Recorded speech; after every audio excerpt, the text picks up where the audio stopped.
مولاي، الحلم واضح لمن يعرف السياسة.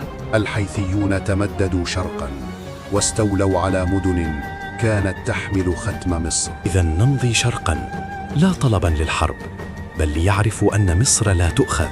اضربهم ضربة واحدة قوية ثم افتح باب السلام.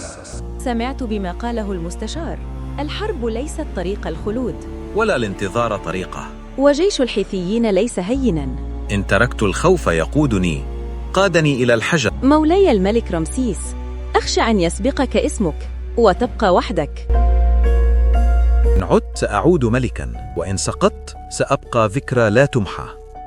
سأبقى ذكرى لا تمحى. لسنا ذاهبين لنطلب أرضاً جديدة، بل لنستعيد ما سلب من هيبة مصر وحدودها.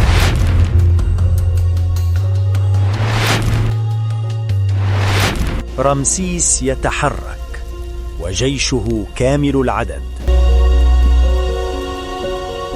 الحرب قادمة لا محالة يا مولاي، نقاتله لنثبت وجودنا، بعدها نعرض السلام. رمسيس شاب، لكنه ليس أحمق، قوته في جرأته.